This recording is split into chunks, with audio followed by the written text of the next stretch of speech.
Hello student, welcome to the class 11 physics.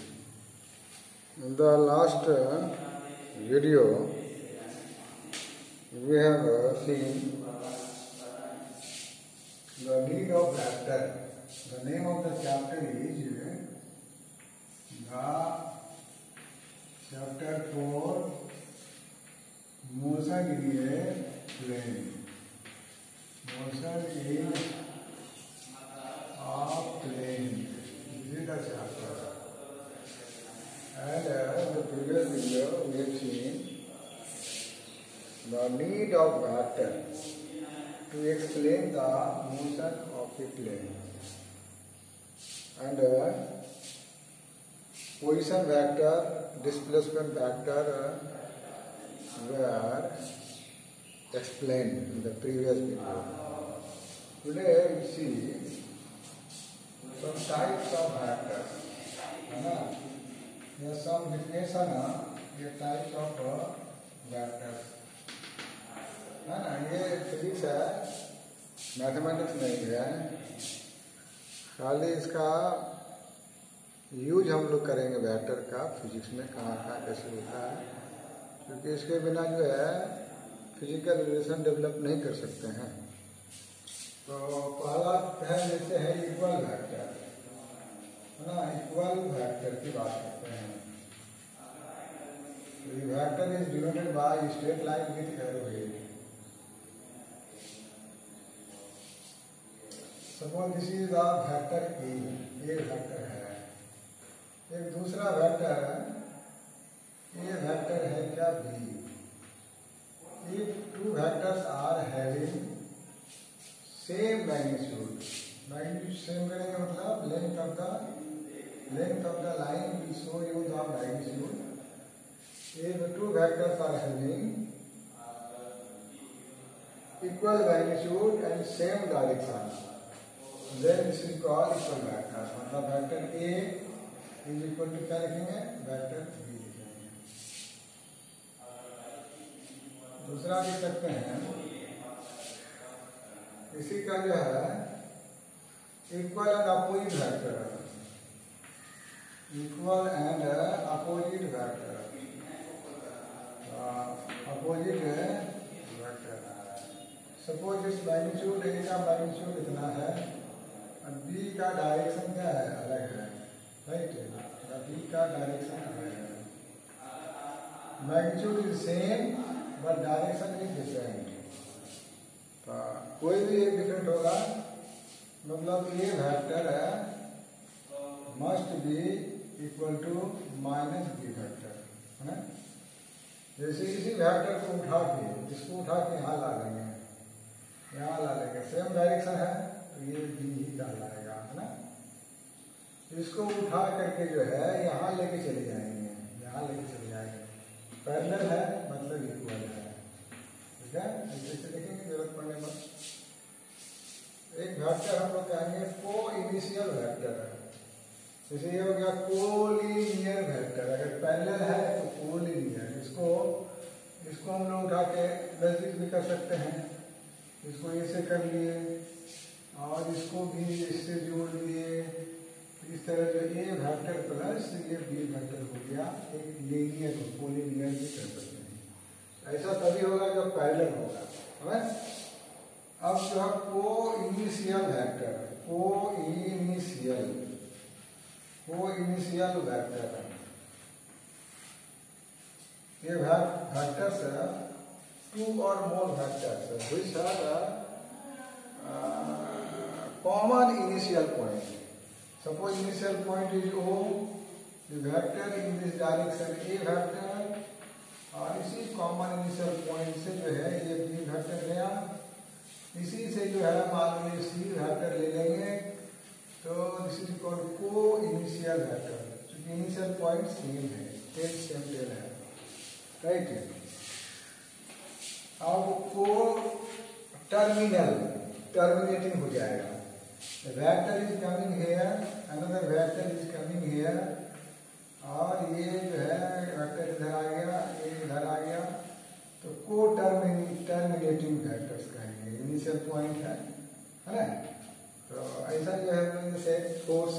number of forces are acting same point. तो force is a vector quantity. तो ऐसा कर सकते हैं, right. या एक है, जैसे एक है टॉय ले लिए, this is a toy, right, this is a toy, और ये टॉय का इस जगह से हम लोग इधर खींच रहे हैं, टॉय जाएगा इधर, इधर ही फोर्स लगा रहे हैं, है ना। या ये कोई इसको ऊपर उठा रहा है, ये किधर खींच रहा है, किधर खींच रहा है, तो जाएगा किधर, टॉय जाएगा इधर, है ना।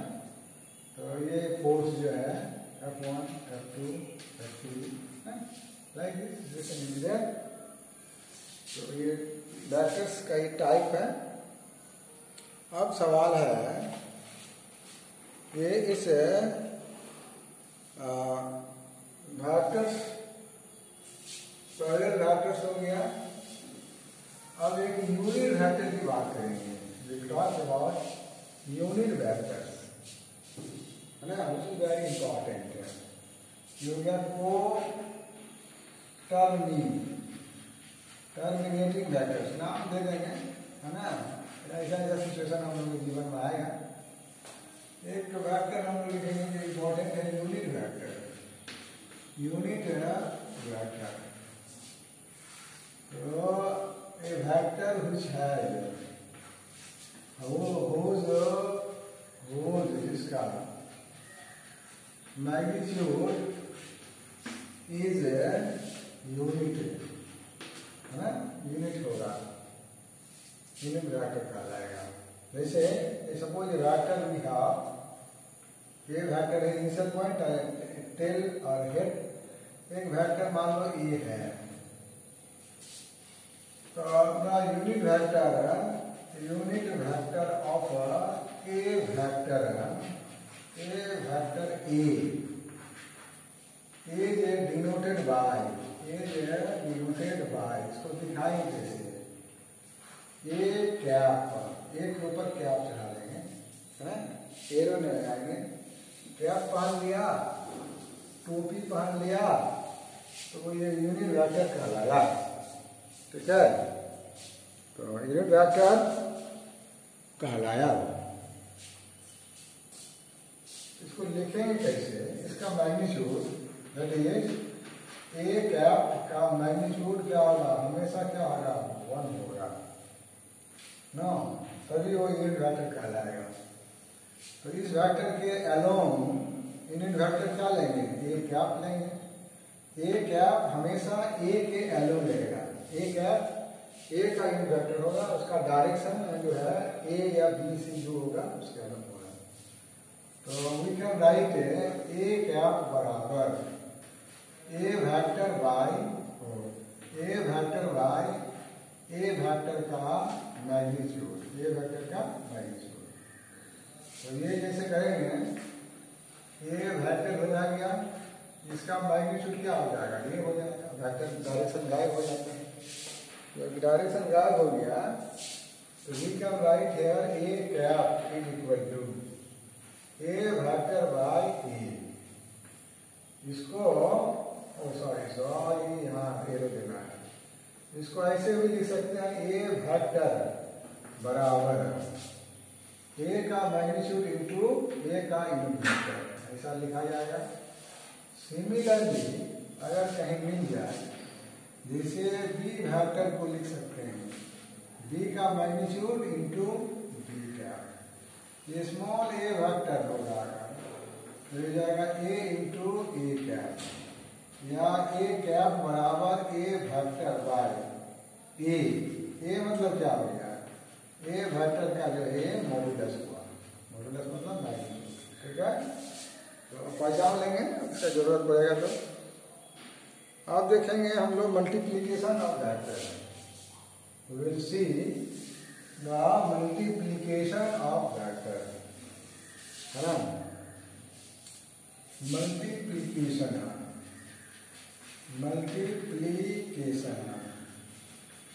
Of A vector,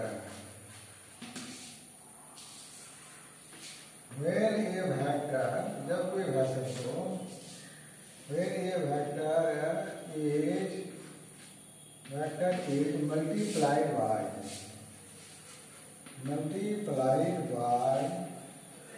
a real number, imaginary number नहीं है ना। क्लास 11 में हो मैथ वाले रियल नंबर और इमेजिनरी नंबर पढ़ेगा ना। तो रियल नंबर क्या होता है, नेगेटिव पॉजिटिव दोनों होगा। रियल नंबर मान लो लेमडा से मल्टीप्लाई करेंगे है ना,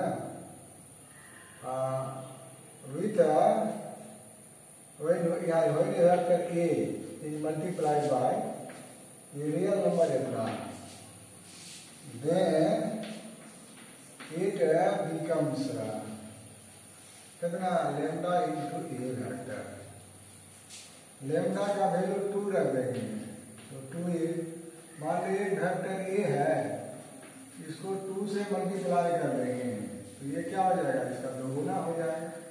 मतलब ये 2a क्या होगा, दोगुना होगा। डायरेक्शन लेकिन सेम रहेगा, खाली मैग्नीट्यूड जितना से मल्टीप्लाई करेंगे उतना बढ़ जाएगा। अगर इसको मल्टीप्लाई कर देंगे -2 से, इसको दिखाएंगे कैसे, उल्टा दिखाएंगे। इसको यहाँ से यहाँ तक ये हो यहाँ है तो ये हो जाएगा कितना -2a कर देंगे है ना। ये राइट डायरेक्शन को पॉजिटिव लेते हैं और इधर वाला डायरेक्शन क्या लेते हैं, नेगेटिव। तो जितना से मल्टीप्लाई करेंगे रियल नंबर से उस वेक्टर का जो मैग्नीट्यूड है उतना टाइम्स बढ़ जाएगा। तो ये सारा है। अब हम लोग जो मेन चीज है उस पर आएंगे। ये सब जो फंडा है ना, आगे का चीज को डेवलप करने के लिए चाहिए है ना। जैसे मैंने खाना पकाना है तो उसके पहले क्या करना है, चावल को बिनना है, झाड़ना है, धोना है, तब जा करके पॉट में दे के पकाना है। तो वही हम लोग खाते हैं हाँ। तो उसी तरह से जो कॉन्सेप्ट है उसको डेवलप करने के लिए ये बेसिक चीज वगैरह बहुत जरूरी है। तब हम लोग देखेंगे एडिशन और कंपोजिशन ऑफ वेक्टर। एडिशन और इसको कंपोजिशन कहेंगे। कंपोजिशन ऑफ 2 और मोर वेक्टर्स को कैसे हम लोग कंपोज करेंगे, मिलाएंगे। इसके लिए जो है 3 लॉ है। क्या है, triangle addition, triangle law of addition of 2 vectors. Triangle law क्या है, मैंने ट्रायंगल की तरह फॉर्म होगा। तो let us we have a vector, एक वेक्टर ये है जो शुरू होता है यहाँ से। इस वेक्टर का नाम सपोज ए दे दिया, ये वेक्टर है। और थोड़ा इधर बनाते हैं, इधर बनाते हैं, उधर दिखेगा कि नहीं। एक वेक्टर मान लो ए वेक्टर है, this is the A vector. और एक वेक्टर इस तरह है, लाइक दिस, दूसरा वेक्टर यहाँ। दोनों को क्या करना है, ज्वाइन करना है। तो ज्वाइन करने का तरीका क्या है, इसको थोड़ा आगे करते हैं। इसको अगर उठा के ऐसे रख देंगे, डायरेक्शन सेम रखेंगे, मैग्नीट्यूड सेम रखेंगे तो इक्वल वेक्टर कहलाएगा। तो मैग्नीट्यूड भी सेम, डायरेक्शन भी सेम, तो इक्वल वेक्टर यहाँ आ गया। अब इसका हो गया टेल, इसका हो गया हेड, और ये हो गया इसका टेल, इसका head. If head of one vector and tail of one vector is added, तो इस वेक्टर के बराबर वेक्टर ले जाना है। तो यहाँ इसके हेड से इसके टेल को लेके इसके पैरेलल करने का मतलब है डायरेक्शन सेम रहा और लंबाई सेम रहा तो मैग्नीट्यूड सेम हो गया, ऐसा हो गया। अब ये हो गया इनिशियल और ये हो गया फाइनल।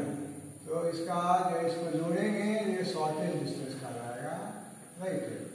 तो डायरेक्शन कहाँ से देंगे, ओरिजिन से सबको डायरेक्शन देंगे, इसको भी डायरेक्शन दिया, इसको भी डायरेक्शन दिया। तो ये दोनों का रिजल्टेंट ये होगा। रिजल्टेंट का मतलब ये दोनों मिल करके जितना इफेक्ट डालेगा, same effect would produced by this resultant, इसको रिजल्टेंट कहेंगे, है ना। तो रिजल्टेंट वेक्टर का डेफिनेशन है the resultant of two or more vectors is a vectors, है ना। तो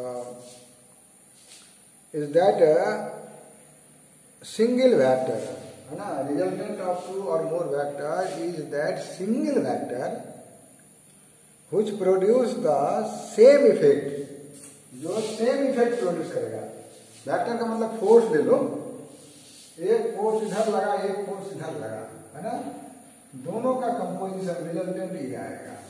तो रिजल्टेंट वेक्टर है is that single vector which can produce the same effect as the individual vectors would produce।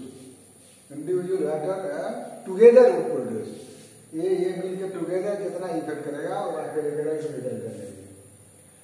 तो देखो इसको अगर जोड़ेंगे, अगर जाएंगे तो क्या होगा, इसको नाम दे देते हैं ओ पी और एक क्यू दे दीजिए, है ना। तो यहां से यहां चला ओ पी प्लस यहां से यहां चले तो ये क्या हो जाएगा, पी क्यू। और फिर इधर लौट रहे हो, इसका डायरेक्शन इधर है, इधर आ रहे हो, तो इसको क्या करना पड़ेगा, ये तो नेगेटिव हो जाएगा। नेगेटिव क्या हो जाएगा, नेगेटिव हो जाएगा उल्टा ना, इसको इधर ले रहे हैं लेकिन आ नहीं इधर, इसको हम लोग नेगेटिव ऑफ ओ पी कह सकते हैं। और इधर से चल करके गया यहाँ आ गया तो डिस्प्लेसमेंट कितना हुआ, डिस्प्लेसमेंट 0 हो गया। इस तरह समझ सकते हैं। इट मीन्स इसको समझेंगे क्या, ओ पी प्लस कितना पी क्यू बराबर उधर जाएगा तो क्या जाएगा, ओ पी हो जाएगा। इसका मतलब ओ क्यू को बराबर ओ पी प्लस कितना पी क्यू का।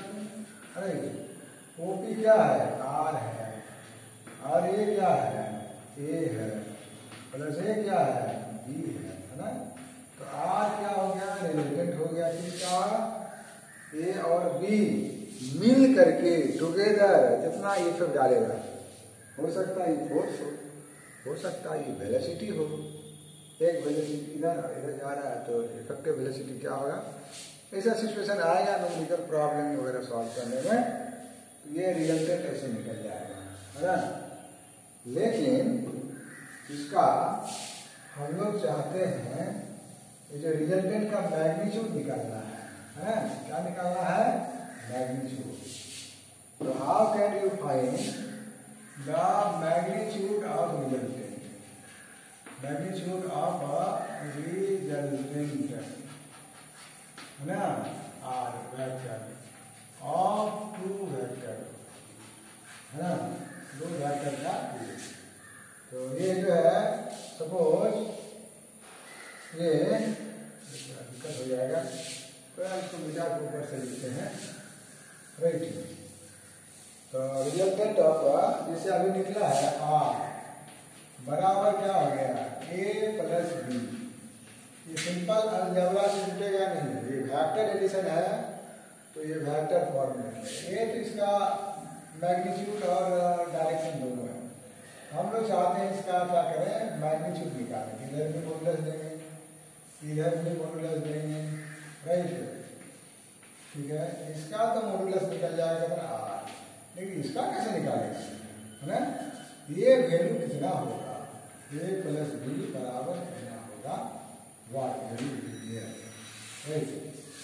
तो फॉर दैट वन ये ट्रायंगल लॉ का एनालिटिकल ट्रीटमेंट करेंगे। एनालिटिकल ट्रीटमेंट में लेटस ये vector A O P vector है ए, और ये इसका हेड से इसका टेन बीटा ये हो गया, पी क्यू वेक्टर हो गया क्या बी, और इसका रिजल्टेंट क्या होगा, this is the B vector, resultant क्या होगा आर होगा। क्योंकि यह डायरेक्शन जब भी देंगे ओरिजिन से ही देंगे, ये डायरेक्शन देंगे। तो लेट ओपी वेक्टर बराबर ए, तो that is OP equal to क्या होगा, ए होगा, मतलब मैग्नीट्यूड हो गया, वेक्टर खत्म हो गया।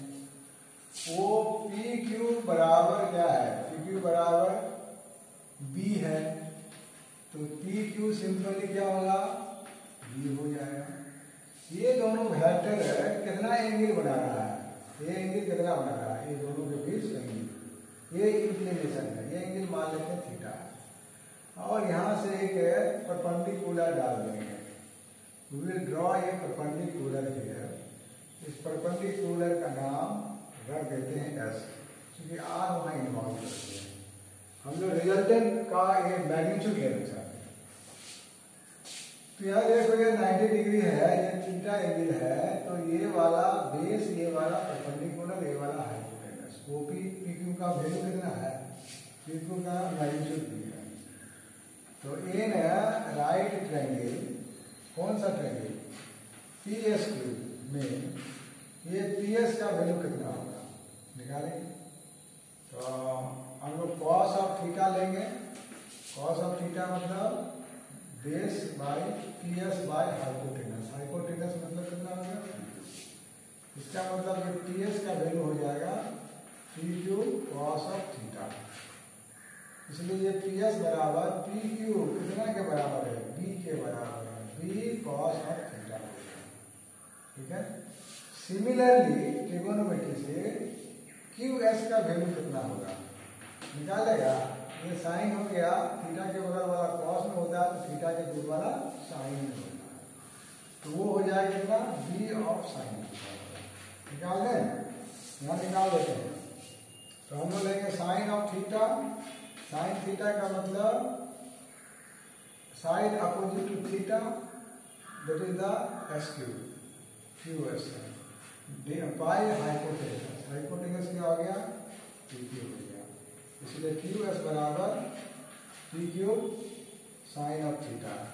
पी क्यू का मैग्नीट्यूड कितना है, बी है, बी साइन थीटा, ठीक है। इतना बात हम लोग निकाल देंगे।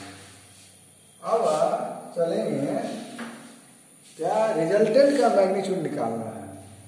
तो अब बड़ा सा ट्रायंगल में जाओ, ये जो ट्रायंगल है ये बड़ा सा ट्रायंगल है ना, ये ट्रायंगल बड़ा सा, इसको रखो ना, इसमें ये 90 है, तो इसका ये क्या हो गया, क्यू आर क्या हो गया, ओ आर, ओ क्यू जो है कितना है, आर वेक्टर है, इसका मैग्नीट्यूड कितना, ओ क्यू बराबर आर हो जाएगा, ठीक है। इसमें भी दिया है। तो अब इस ट्रायंगल में 90 है, ये थीटा को भूल जाते हैं थोड़ा देर के लिए, बाद में बना देंगे।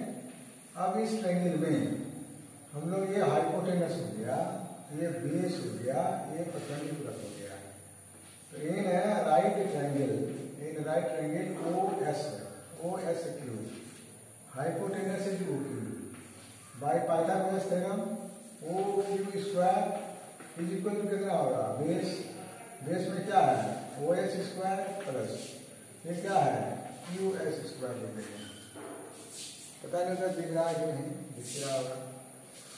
अब देखो ओ क्यू स्क्वायर बराबर ओ एस किसके बराबर है, ओ एस जो है ओपी, ओपी प्लस कितना है, पी एस मिला के ओ एस, पी एस पर स्क्वायर प्लस कितना हो गया, क्यू एस स्क्वायर।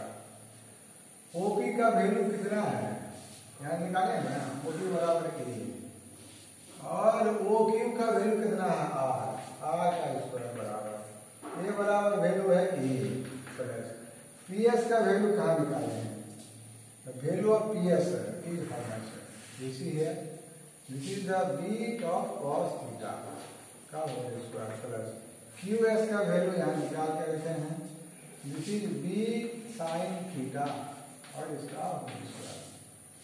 इतना काम कर देंगे, करने के बाद इसको मिटा देंगे, राइट, इसको जो है मिटा करके इधर लाते हैं, जो साइड दिखेगा कि नहीं पता नहीं है।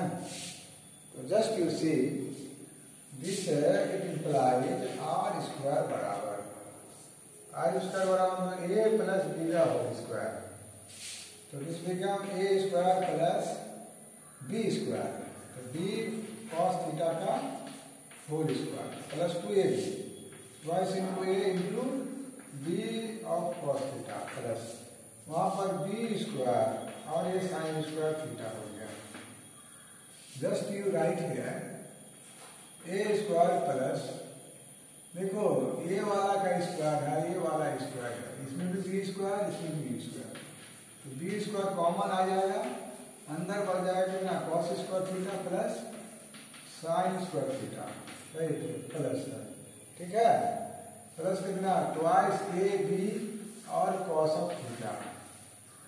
ट्रिगोनोमेट्री से हम लोग को पता है क्लास 10 में इसका वैल्यू 1 होता है, तो this become A square plus B square plus what is there twice A B और ये cos of theta. Now this value is r square, hence the value of r is equal to under root a square plus B square plus twice A b and cos of theta. तो ये resultant का जो है magnitude आ गया इतना, है ना। हाँ, तो ये यहाँ रहेगा, दिस विल बी हियर, ये तो यहाँ रहेगा, थीटा यहाँ है, ठीक है, ये बी है, तो थोड़ा देर के लिए मिटाए थे, उस ट्रायंगल की बात कर रहे हैं ना। तो अब इसमें स्पेशल केस क्या क्या हो सकता है, what are the special cases.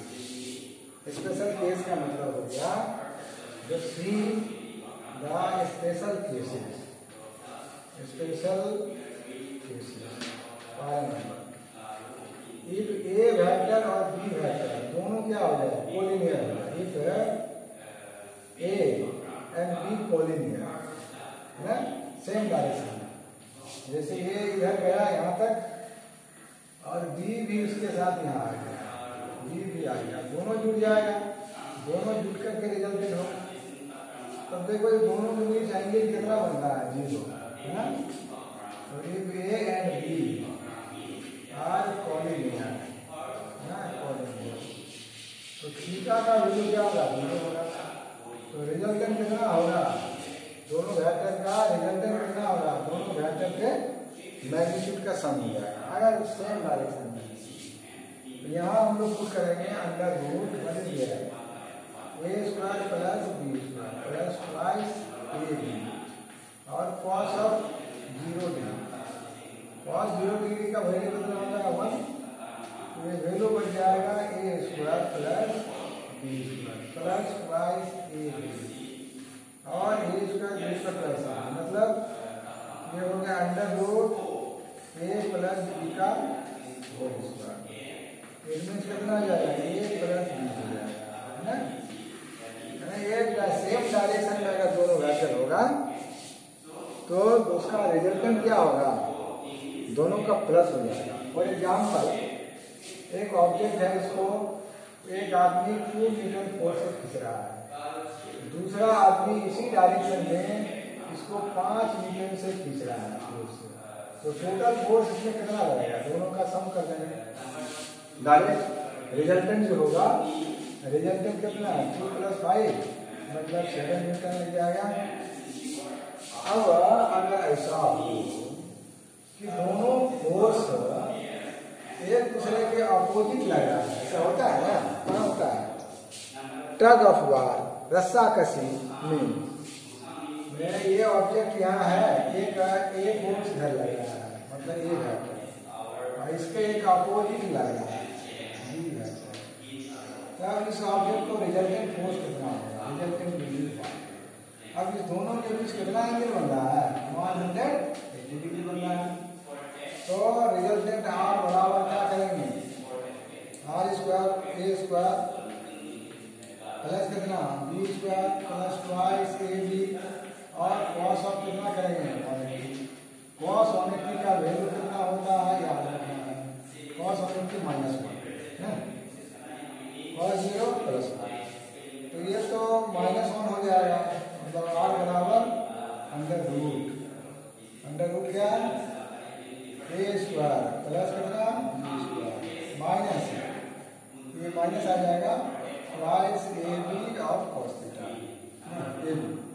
ये वैल्यू हो जाएगा कितना ए माइनस बी का क्या हो जाएगा होल स्क्वायर, मतलब ए माइनस बी रूट खा गया स्क्वायर, तो आर बराबर ए माइनस बी, मतलब ए का मैग्नीट्यूड माइनस क्या हो गया बी का मैग्नीट्यूड, अपोजिट होने से ऐसा हो गया। इसको जो यहाँ लिखे हैं इसको भी ऐसे लिख सकते हैं, तो ऊपर लिख देते हैं, है ना, ये वाला यहाँ लिख देते हैं, ठीक है। जैसे ये था ना, इसको लिख सकते हैं रिजल्टेंट आर बराबर क्या होगा, ए वेक्टर का मैग्नीट्यूड प्लस कितना बी वेक्टर का मैग्नीट्यूड। ये वेक्टर फोर्स भी हो सकता है, वेलोसिटी भी हो सकता है, एक्सेलरेशन भी हो सकता है, डिस्प्लेसमेंट भी हो सकता है, और जो भी वेक्टर क्वांटिटी मोमेंटम भी हो सकता है, ये और ये जैसे रिलेशन है, इसको 11 में तो करवे करेंगे, 12 में जब जाएंगे इलेक्ट्रोस्टैटिक्स पढ़ेंगे तो ये सब रिलेशन डायरेक्ट मालूम होगा। 11 में बढ़िया से देख लेना है, बायोलॉजी वाले तरफ जान लेगा तो फिजिक्स में 95 लाएगा, घबराने की जरूरत नहीं है। तो अब जैसे हम लोग एक टू फोर्स का रिजल्टेंट की बात करेंगे तो वो क्या होगा ना, अब देखेंगे हम लोग डायरेक्शन क्या होगा, कितना एंगल पर जाएगा। तो रिजल्टेंट का डायरेक्शन जो लेना है ये होगा रिजल्टेंट का डायरेक्शन किसके साथ, ये जो हॉरिजॉन्टल वेक्टर है इसके साथ ये डायरेक्शन है। इस डायरेक्शन को हम लोग बीटा माना, बीटा मान लो 45 डिग्री हो सकता है, इस डायरेक्शन जहाँ 50 हो सकता है, 90 हो सकता है। तो डायरेक्शन जैसे ये एंगल बताएगा डायरेक्शन, इसके लिए ये वाला ट्रायंगल लेंगे, इस ट्रायंगल भी यहाँ ये वाला ट्रायंगल, तो tan of beta, tan of beta मतलब हो गया direction of resultant, direction of resultant ना, रिजल्टेंट का डायरेक्शन दोनों क्या इफेक्टिव फोर्स भी है। तो इसमें tan बीटा ये एंगल लेंगे, डायरेक्शन बताएगा, परपेंडिकुलर मतलब हो गया कितना QS बाय कितना बेस, बेस मतलब कितना हो गया तो QS का बेस जो OS है दो पार्ट है, OP है और PS, जिसे OP प्लस कितना हो गया PS हो गया। तो देखो इससे पहले हम लोग निकाल चुके हैं QS का वैल्यू कितना है, what is the value of QS, tan of beta बराबर QS का वैल्यू निकाले थे b sin of theta divided by क्या होगा, डिवाइडेड बाय OP का वैल्यू निकाले थे हम लोग b में, OP का वैल्यू तो a है और PS का वैल्यू निकाले थे कितना b cos theta, b of